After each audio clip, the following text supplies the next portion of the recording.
ఆచార్య బేతవోడు రామబ్రహ్మం గారి శ్రీదేవి భాగవత్ 72వ భాగం 24-10-25 దశమ స్కంధంలో ప్రవేశించాం.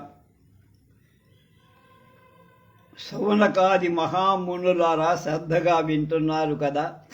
నారదుడు మరికొన్ని ప్రశ్నలు వేశాడు అంటూ సూతుడు తన కథనం మళ్ళీ కొనసాగించి, నారాయణ మహర్షి దుర్గాదేవి మహిమలు పూజాక్రమం తెలుసుకున్న మన్వంతరాలన్నిటినీ ఆ మహాదేవి ఉంటుంది అన్నావు.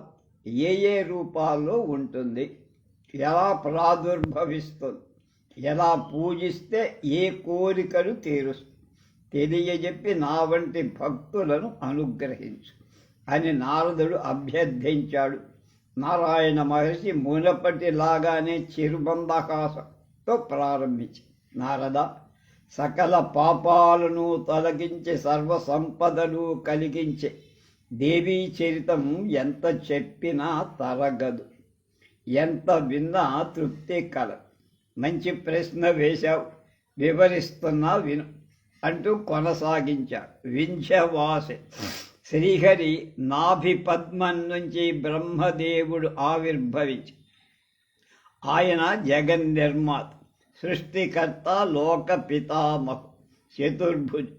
ఆ పరమేష్టి నుంచి స్వయంభువ మనువు మానసపుత్రుడుగా అవతరించాడు. ఆ మనువుకి ధర్మపత్నిగా ధర్మస్వరూపిణి శతరూప ఆవిర్భవించి కొంతకాలం గడిచాక క్షీరసముద్ర మథనంలో పరమ పావన ప్రదేశంలో తపస్సు చేయటం ప్రారంభించాడు. మహాభాగ్యపరద దేవిని ఆరాధించాడు. మట్టితో దేవీమూర్తిని తయారు చేసి ఉపాసించాడు. వాణి బీజ సహితంగా మహామంత్రాన్ని మనస్సులో జపించేశాడు.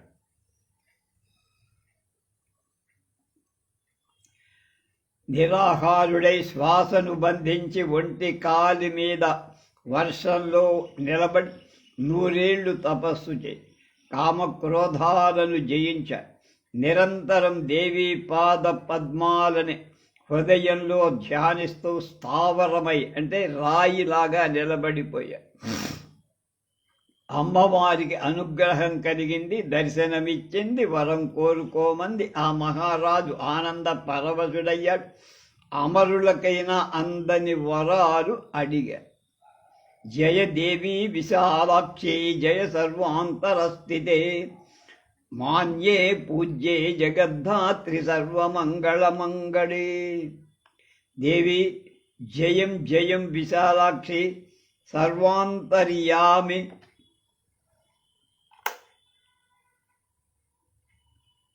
విశాలాక్షి, మాన్య, పూజ్య, జగన్మాత, సర్వమంగళ, జయం జయం. బ్రహ్మదేవుడు లోకాలను సృష్టించగలుగుతున్నాడన్న, శ్రీహరి పాలిస్తున్నాడన్న, హరుడు లయసంహారం చేస్తున్నాడన్న, ఇంద్రుడు ముల్లోకాలను శాసిస్తున్నాడన్న, అంతా నీ కృపా కటాక్ష. దిక్పాలకులతో సహా అందరూ నీ అంశలే. నీ వల్లనే వాళ్ళంతా శక్తివంతులయ్య. అటువంటి నువ్వు నాకు వరమిస్తానంటే నా జన్మ ధన్యమైంది. నాదొక్కటే వరం, బ్రహ్మమానస పుత్రుడుగా నేను చెయ్యబోయే సృష్టి నిర్విఘ్నంగా కొనసాగుగా. నేను జపించిన నీ మంత్రాన్ని ఎవరు ఉపాసించినా వాళ్ళకి సత్వరంగా సకల సిద్ధులు కలుగుగా.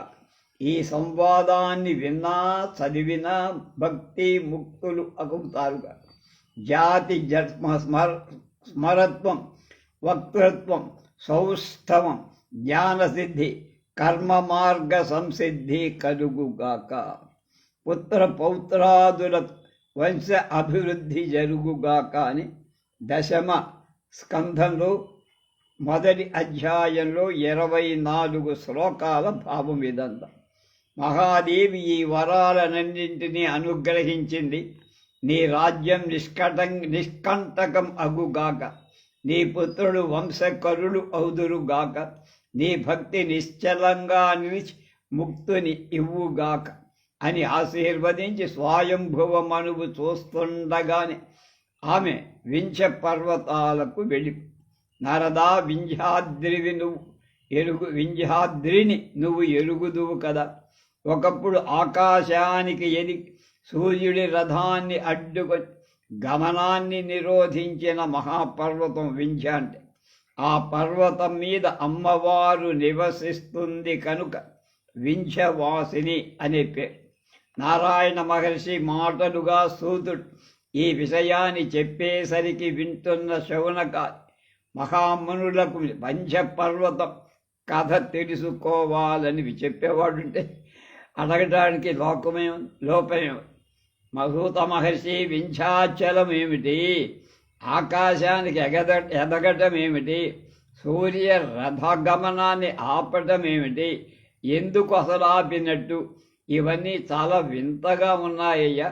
అలా ఎదిగిపోయిన పర్వతాన్ని మళ్ళీ ఎవరు కిందకి కుదించారు, అంతా సవివరంగా చెప్పు.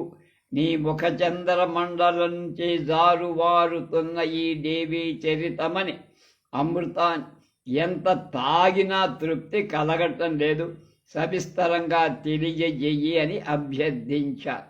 వింధ్యాచల వృత్తాంతం చెప్తున్నారు. మహామునులారా, పర్వతాలలోకెల్లా గౌరవాస్పదమైంది వింధ్య పర్వం. దట్టంగా అడవులు, మహావృక్షాలు, ఫలపుష్ప భరితంగా లతలు, పొదలు, వరాహ, మహిష, వ్యాఘ్ర, శార్దూల, వానర, శశక, వృక్ష, ఎలుగుబండు, శృంగాలాది లక్కలు మొదలైన జంతువులు, శుకశారికాది పక్షులు, అన్ని ప్రాణులకు తుష్టి పుష్టి కలిగించే మహాపర్వతం అది. నదీ జలాలతో, ఇసుక తిన్నెలతో, దేవ గంధర్వ కిన్నర కుంపురుషుల అప్సర జాతులను ఆకర్షించే గిరిరాజం అంటే కొండలలో రాజు అలాంటి. లీలా వినోదంగా లోకాలన్నీ పర్యటించే నారదుడు ఒకసారి వింధ్యాద్రికి వచ్చాడు. వింధ్యుడు ఎదురేగి అర్ఘ్యపాద్యాది అతిథి సత్కారాలు జరిపి సముచిత ఆసనం మీద కూర్చోబెట్టి కుశల ప్రశ్నలు వేశాడు. దేవర్షి, ఎక్కడి నుంచి ఎక్కడికి వెళుతూ ఇక్కడికి వచ్చావు నా దగ్గర? నీ రాకతో నా మందిరం పావనమై సూర్యుడిలా నిరంతరం నువ్వు సంచరిస్తూనే ఉంటావు. నీ సంచారం ప్రాణకోటికి అభయం మహానుభావ, ప్రాణికోటికి అభయం మహానుభావ. సృష్టిలో నీకు తెలియని వింతలు విడ్డూరాలు ఉండవు. అటువంటి అపూర్వం అద్భుతావహం అయిన వృత్తాంతమేదైనా ఒకటి చెప్పి శివులకు విందు చెయ్యి అన్న.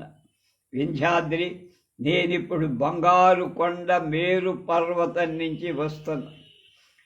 ఆ శిఖరం మీద ఇంద్ర, అగ్ని, యమ, వరుణ లోకాలును, అష్టదిక్పాలకులకు భవనాలును. అవి భవనాలంటే భవనాలా? సకల భోగాల భువనాలు అని చెప్పి నారదుడు గట్టిగా నిట్టూర్చి ఊరుకు. అదేమిటి నాద మహర్షి, అలా నిట్టూరుస్తున్నావు, కారణమేమిటయ్యా అని సంభ్రమంగా అడిగాడు వింధ్యాద్రి. నారదుడికి ముఖం విప్పాలి.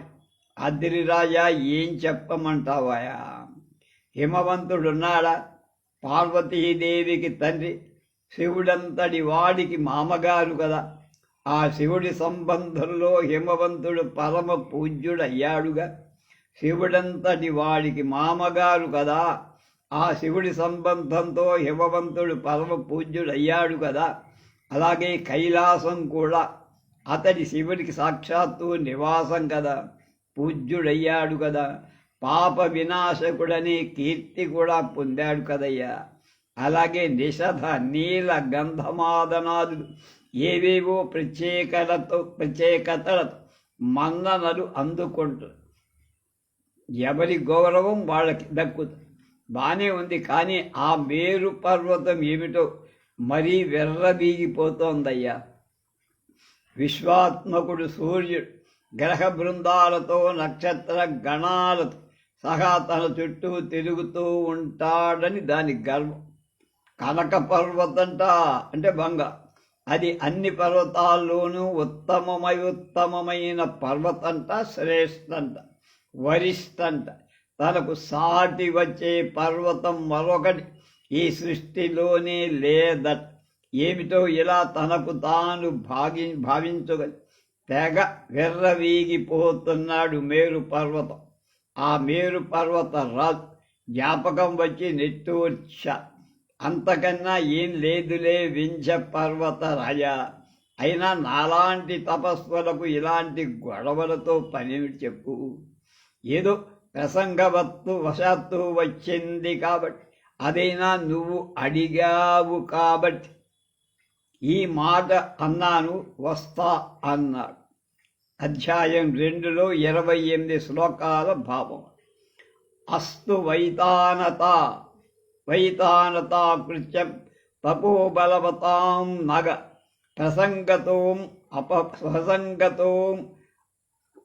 ప్రసంగతో మయోక్తంతే గమిష్యామి నిజం గృహం.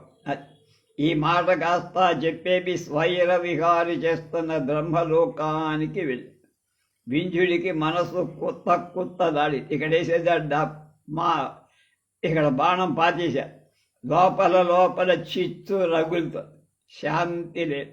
ఏం చెయ్యాలి, ఎలా చెయ్యాలి? మేరువుని జయించటం ఎట్లా? అందాక శాంతి లేదు, సౌఖ్యం లేదు. ఓడించకపోతే నా ఉత్సాహం ఎందుకు, నా అభిమానాలెందుకు, నా కీర్తి ఎందుకు, నా కులం ఎందుకు, నా బలం ఎందుకు, నా పౌరుషం ఎందుకు, నా ప్రజ్ఞాన విజ్ఞానాలెందుకు, నా వంశం ఎందుకు?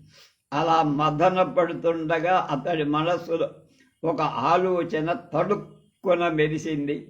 దోషకారిని బుద్ధి పుట్టి రోజు సూర్యుడు గ్రహ నక్షత్ర బృందాలతో ప్రదక్షిణం చేస్తాడట కదా ఆ మేరువుకి.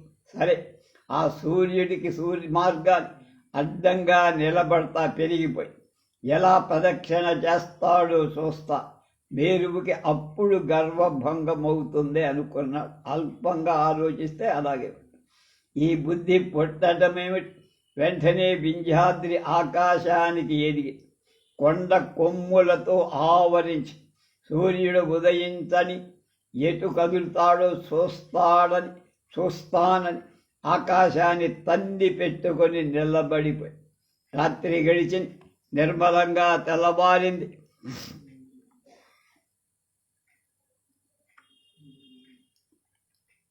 దిక్కులు తేటపడ్డాయి. తూర్పు కొండ నుంచి సూర్యరథం కదిలింది. కిరణాలు దిశలకు పరుచుకున్నాయి.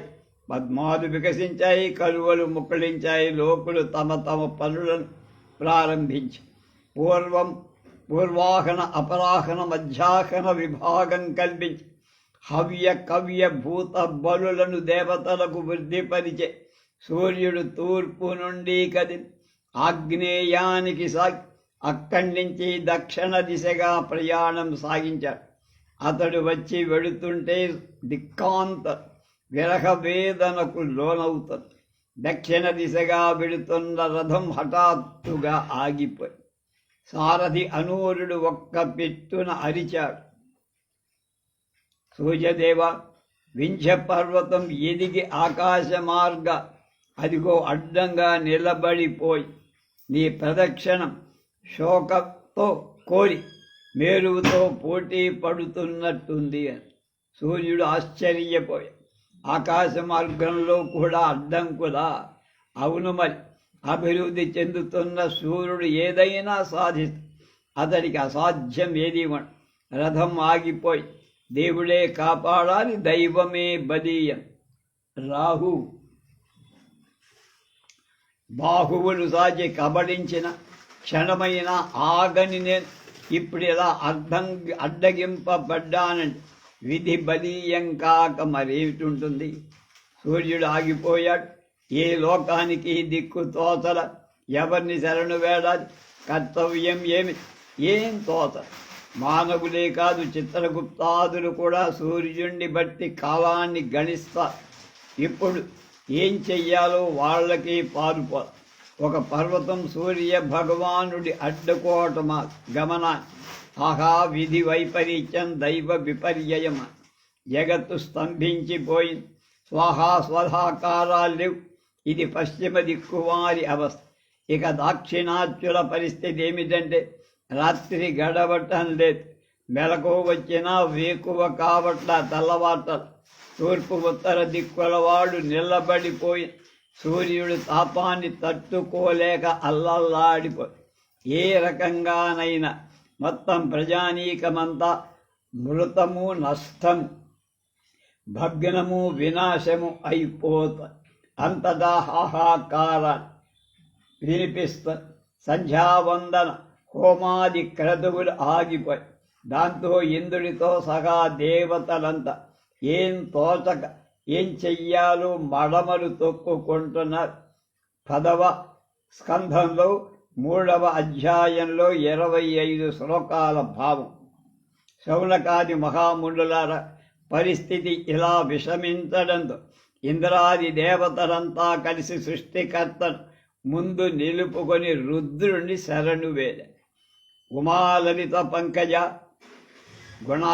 గణాధ్యక్ష అష్టసిద్ధి విభూతి దాత మహామాయా విలాస స్థానమ పరమాత్మ వృషాంక అమరీష కైలాసవాస అహిర్బుద్ధ మాన్య మను మానద అజా స్వాత్మారామ శంభూ గణనాథ దేవా గిరీశ మహావిష్ణుస్తుత విష్ణుహృదయ పద్మనివాస మహాయోగరథ యోగగమ్య యోగి విభు యోగీశ యోగఫలప్రద దీనరక్షాబల దయాసాగర ఆర్తి ప్రశమన ఉగ్రవీర్య గుణమూర్తి వృషధ్వజ కాలస్వరూప కాలకాల నమో నమః నమో నమః అంటూ అందరూ సాష్టాంగ నమస్కారం శివుడికి చేసి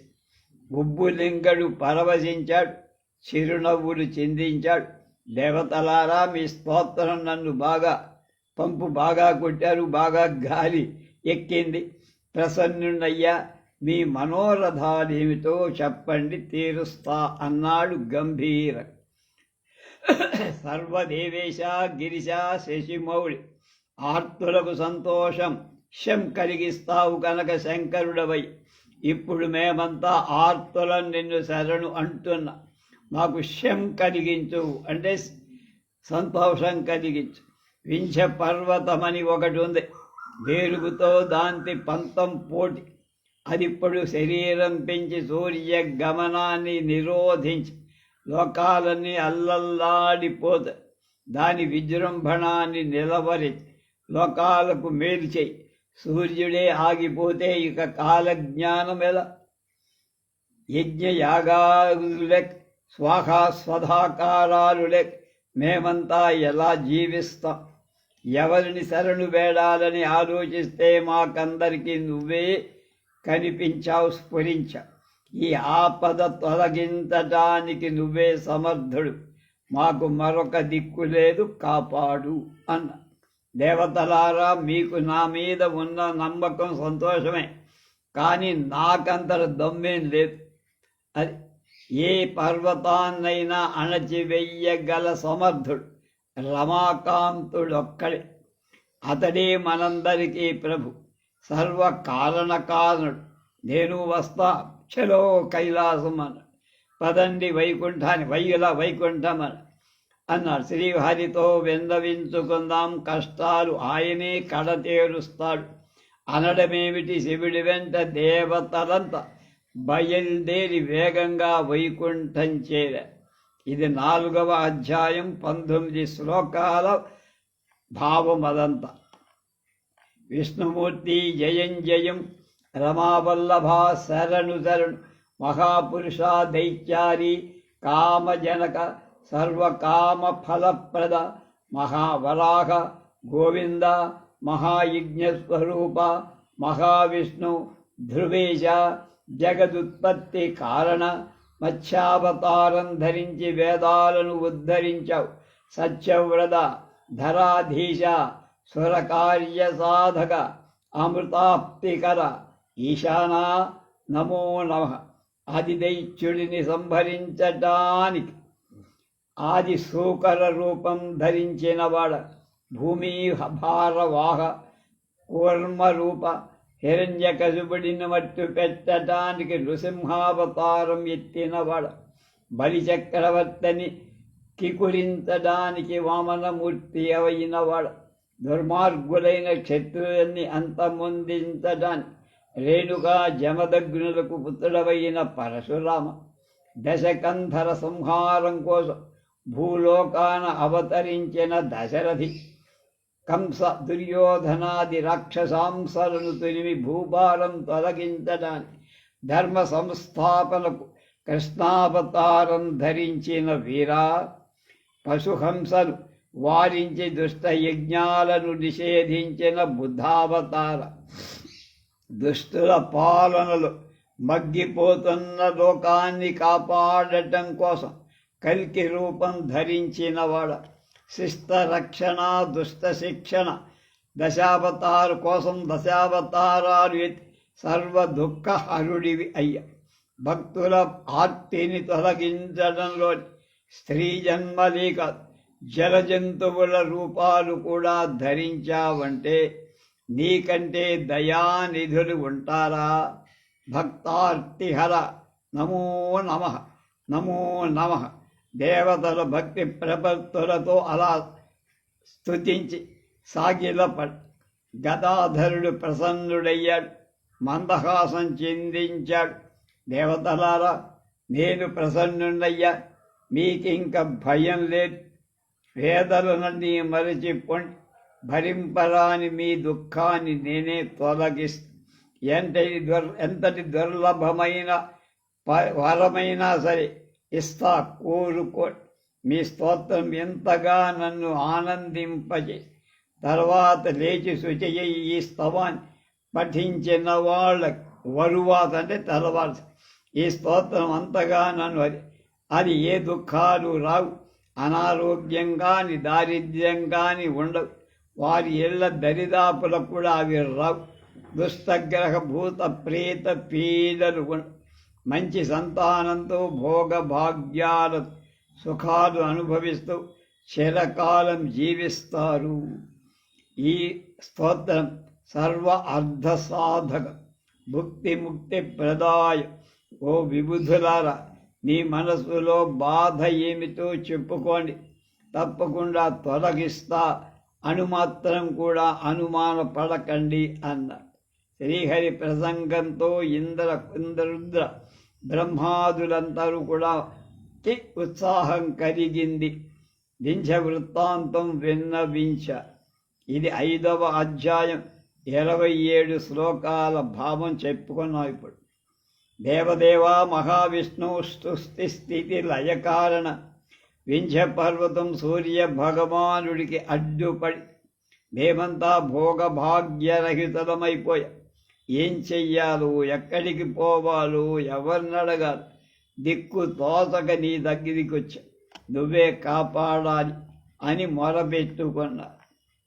దేవతలారా, చరాచర జగత్తంతటికీ కన్నతల్లి శ్రీమన్ మహామాత ఆ దేవిని నిరంతరం అర్చించే అగస్త్య మహర్షి వారణాసిలో ఉన్నారు.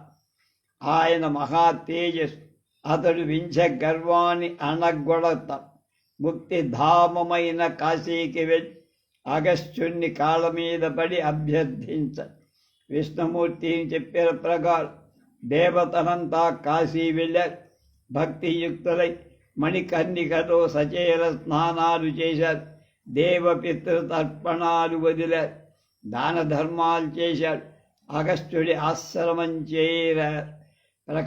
ప్రశాంతమైన వాతావరణం, గుబురుగా ఎదిగిన చెట్లు, మయూర సారస హంస చక్రవాకాల గుంపులు గుంపులుగా విహరిస్తున్నాయి. అక్కడ వ్యాఘ్ర శార్దూలాది క్రూర మృగాలు కూడా నిశ్శబ్దంగా ప్రసన్నంగా తపస్సులాగా ఉన్నాయి. కుటీరంలో మహర్షి ధ్యానంలో కూర్చొని ఉన్నాడు.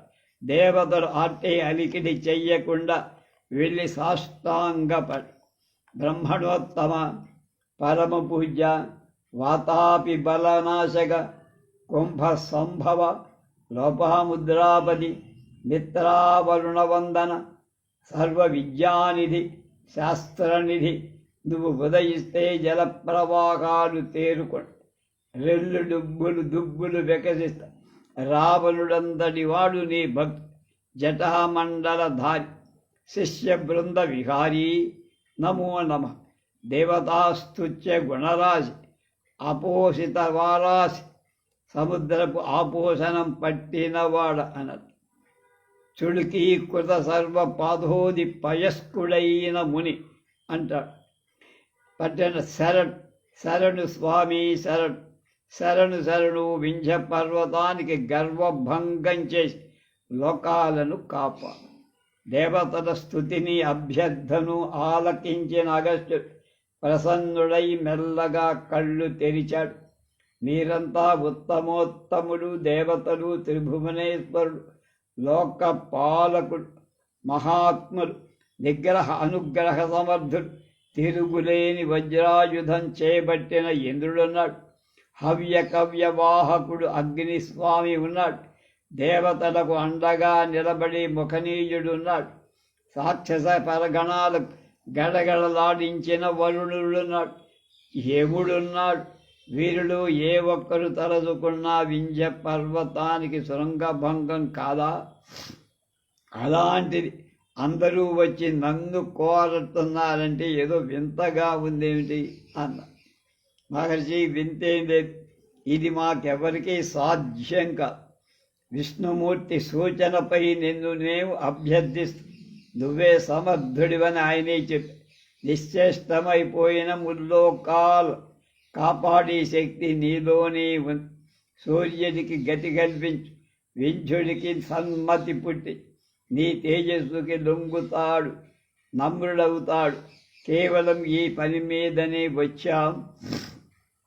ఉపకారం చేసి పెట్టు, చెయ్యాలి తప్పదు. దేవతల విజ్ఞప్తిని అగస్త్యుడు అంగీకరించాడు. సరే అన్నాడు.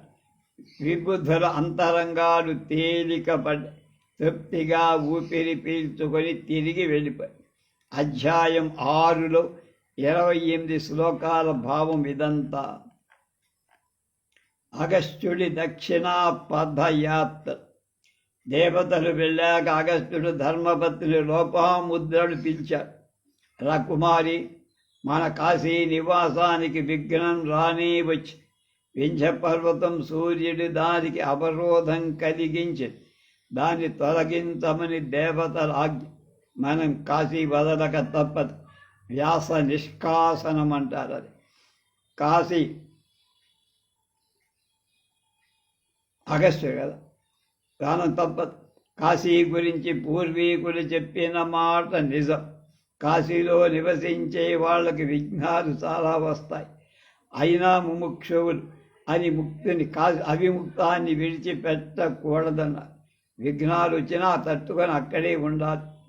అవిముక్తంచ మోక్తవ్యం సర్వదైవ ముముక్షుభి కింతు విఘ్నా భవిష్యంతి కాశ్యాం నివసతాం సతాం అన్నట్టుగానే అంతరాయం రానే వచ్చింది. సరే పద, దక్షిణ దేశానికి వెళ్దాం, దక్షిణ పదానికి వెళ్దాం అన్నాడు. ఇద్దరూ కలిసి మణికర్ణికలో స్నానం చేసి విశ్వేశ్వర దర్శనం చేసి దండపాణిని అర్చించి కాలభైరవమూర్తిని దండించి, కాలరాజ, మహాబాహు, భయనాశక, కాశీ పట్టడానికి నువ్వు ప్రభు.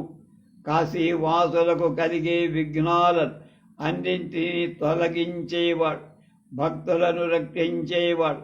నన్నెందుకు దూరం చేస్తున్నావు స్వామి? నేను చేసిన అపరాధమేమిటయ్యా? ఎవరి మీదనైనా అపవాదులు వేశానా? అసత్యాలు పలికానా? లోభగుణానికి లొంగానా? ఏం పాపం చేశానని నాకు ఈ శిక్ష విధిస్తున్నావు? ఎందుకు వెళ్ళగొడుతున్నావయ్యా అన్న. సాక్షి గణపతి, విఘ్న నివారణ, నీకు నా మీద కోపమా? కాశీని విడిచి వెళ్ళాల్సిన అవసరాన్ని ఎందుకు కల్పించి? ఆ ముని దంపతులు ఇలా కాశీ దేవతలందరినీ దర్శించి ప్రార్థించి వెన్నపాలు చెప్పుకొని దక్షిణ దిక్కుకు బయలుదేరారు. కాశీని విడిచిపెట్టాల్సి వస్తుంది అన్న బాధ అనుక్షణం వాళ్ళని పీల్చి గుండె దిటవుపరుచుకొని ప్రయాణం సాగించి అడుగడుగునా కాశీని తలుచుకుంటూనే నడిచారు. కొంత దూరం వెళ్ళాక నడక చాలి తపశక్తితే విమానం చేసుకొని ఆకాశ మార్గాన దక్షిణాపథానికి బయలుదేరి వచ్చారు. నిమిషన్నరలో ఎత్తయుత వింఛ పర్వతం కనిపించి ఆకాశానికి తందుకొని నిలబడి ఉంది. ముని దంపతులు ఆశ్చర్యచకితులై చూస్తూ నిలబడిపోయారు. అగస్త్యుడిని కొంత దూరంలోనే చూసిన వింఛుడు ఉనికిపోయాడు. మహర్షికి మర్యాదలు చెయ్యాలి, స్వాగతం పలక ఎలా ఎలా అని కంగారు పడ్డాడు. తనను తాను కుంచుకొని వినయంగా భక్తిగా సాష్టాంగపడ్డాడు. అగస్త్యుడి మనస్సు ప్రసన్నమైన ముఖం విప్పారింది. వత్సా దక్షిణాపథానికి వెళ్ళి నేను తిరిగి వచ్చే వరకు నువ్వు ఇలాగే ఉండు. ఆకాశానికి అడ్డంగా ఎదిగి ఎత్తుగా ఉంటే నీ శిఖరాలను అధిరోహించి దాటగలిగిన ఓపిక నాకు లేదయ్యా. అందుకని పుత్రక నేను వెళ్ళి వచ్చే వరకు ఇలాగే పడి ఉండు అని చెప్పేసి లోపాముద్ర అగస్త్యులు వింధ్యను దాటి దక్షిణాపథానికి వచ్చి శ్రీశైలాన్ని సందర్శించి మలయాద్రి మీద ఆశ్రమం నిర్మించుకొని కాపురం ఉన్న అగస్త్యుడి అభ్యర్థన మేరకు శ్రీ మహావిదేవి వింధ్య పర్వతాలు విడిది చేసి భక్తాగ్రేసరుడి అర్చనలు తానై అందుబాటులో నిలిచి వింధ్యవాసినిగా ప్రసిద్ధి చెందింది. స్వయంభువమను వింధ్యవాసిని ఉపాసించాడని నారాయణ మహర్షి నారదుడికి చెప్పిన వృత్తాంతాన్ని శూతుడు శౌనకాది మహర్షులకు వినిపించ. ఈ ఉపాఖ్యానం పుణ్యప్రదం, పాపనాశనం, రాజులకు విజయాన్ని, ద్విజులకు జ్ఞానాన్ని, వైశ్యులకు ధనధాన్య సమృద్ధిని, మిగిలిన వాళ్ళందరికీ సుఖ సంతోషాలను ఇస్తుంది. ఒకసారి చదివినా విన్నా చాలు అని ఫలశ్రుతి కూడా చెప్పారు. ఇది 7వ అధ్యాయంలో 27 శ్లోకాల భాగం.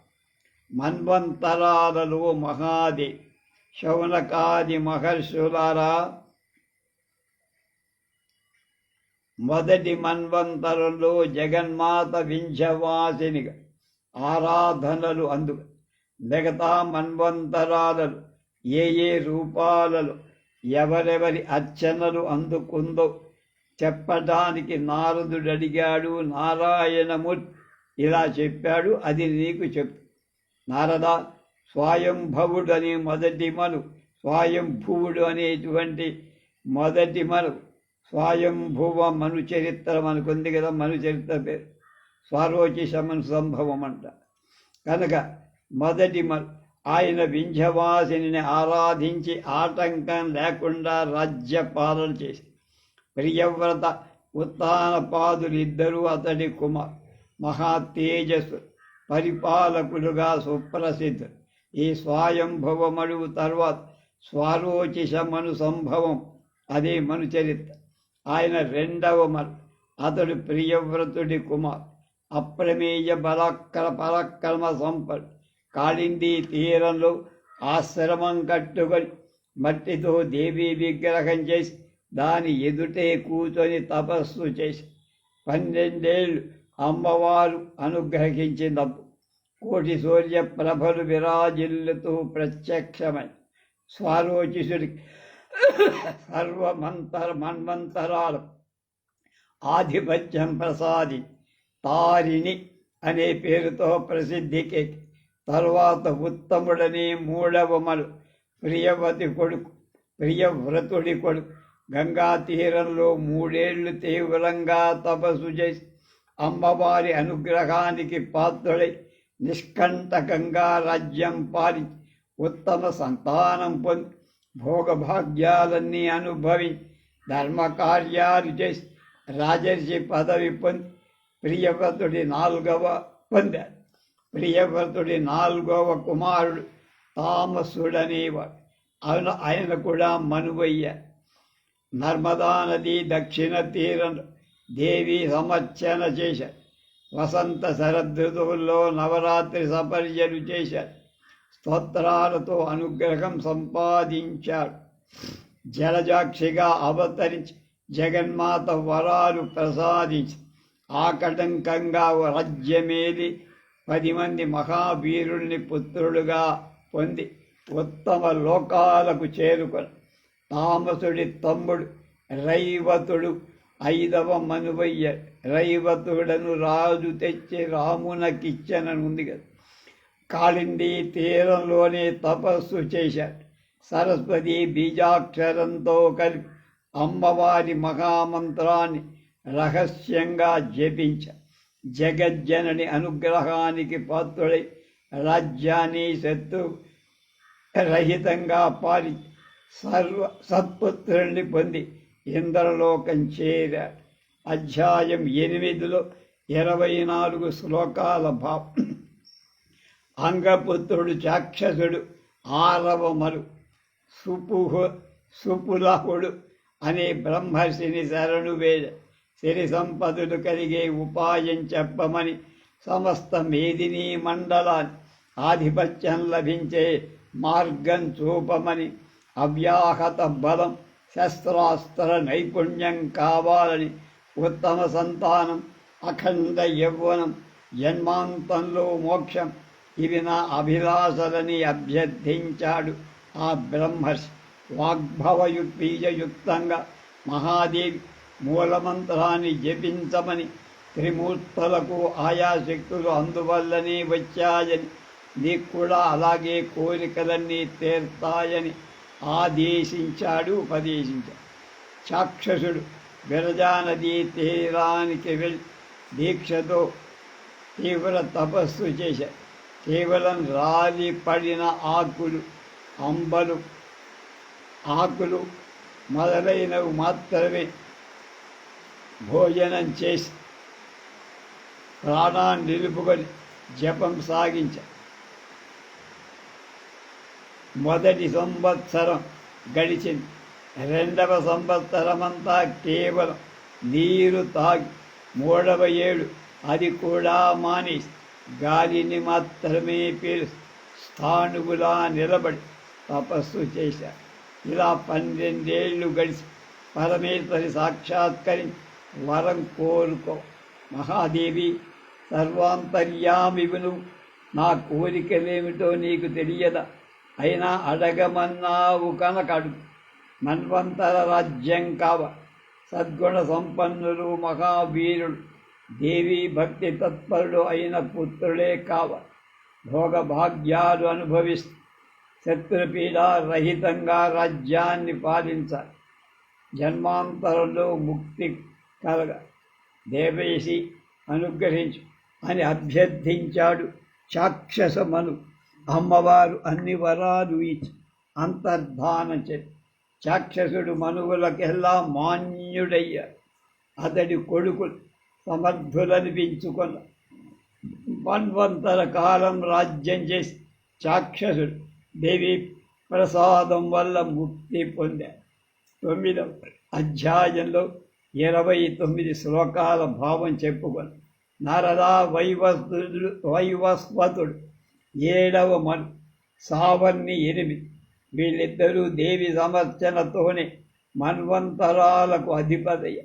వీరిలో సౌవర్ణిది జన్మాంతర ఆరాధ, అందుకని పుట్టుకతోనే మన్వంతర పతి అయ్యాడు. ఆ కథ ఏమిటో అడుగుతావు కనుక చెప్పేస్తున్నా. మను సావర్ణి, అతన్నే సురధుడు అంటారు. దేవి మహాత్మ్యం చెప్తారు. వారోచిష మన్వంతర కాలంలో చైత్ర వంశంలో సురధుడనేటువంటి మహారాజు ఉండేవాడు. సుప్రసిద్ధుడు, బలపరాక్రమశాలి.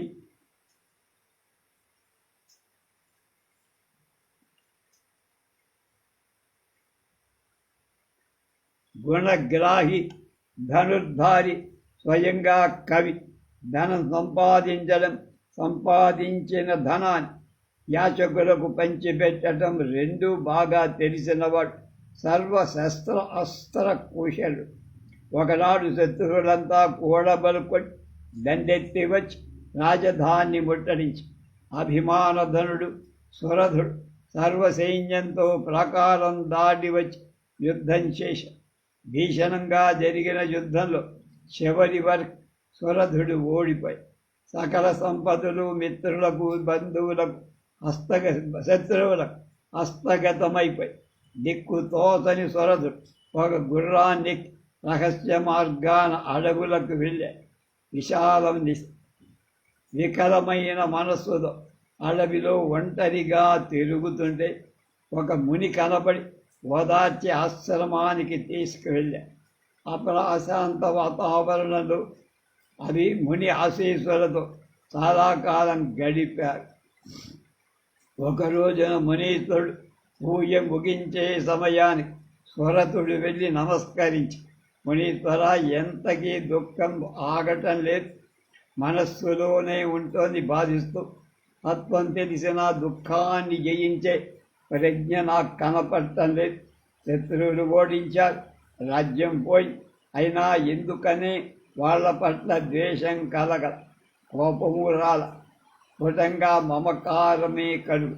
అలాగని దుఃఖం తొలగిపోతుందా అంటే అది కనపడల. ఇదంతా విచిత్రంగా ఉంది. ఏం చెయ్యాలి చెప్పు? ఎక్కడికి వెళ్ళ? మనశ్శాంతి లభించే మార్గమేమి? నువ్వు వేదాంగవేత్తవు కదా, సంగ్రహించి ఏదైనా దారి చూపమని. స్వరధా దేవి మహాత్మ్యం చాలా ఆశ్చర్యం. ప్రాణికోటి మనస్సుల బలవంతంగా మోహానికి గురి చేస్తూ ఈ జగత్తు సృష్టించేది, పాలించేది మాత్రమే కాదు, నాశనం చేసేది కూడా ఆ మహాదేవి. కామదాత్రి, మహామాయ, కాళరాత్రి, దురక్షయ, విశ్వసంహారి, కాళి, కమల, కమలాలయ. జగత్తంతా ఆవిడలోనే లీనమై ఉంటుంది. ఆవిడ నుంచే ఆవిడలోనే లయమవుతుంది. అందుకే పరాత్పర అన్నారు. ఆ తల్లి అనుగ్రహం ఉంటేనే కానీ ఎవరు మోహాన్ని జయించలేరు. మోహాన్ని జయిస్తే కానీ మనశ్శాంతి లేదు. ఇది 10వ అధ్యాయం 25 శ్లోకాల భావం చెప్పాము. మునివర, ఆ దేవెవరు, ఎలా ఉంటుంది, ఎక్కడుంటుంది, ఎందుకని జీవకోటిని సమ్మోహపరుస్తూ ఆవిడ దయకు పాత్రుడు అవ్వాలంటే ఏం చెయ్యాలి? స్వరధుడు ఆత్రంగా ప్రశ్నల వర్షం కురిపించాడు. మునీశ్వరుడు స్థిరంగా బదులు చెప్పాడు. ఏం చెప్పాడో రేపు మనం తెలుసుకుందాం.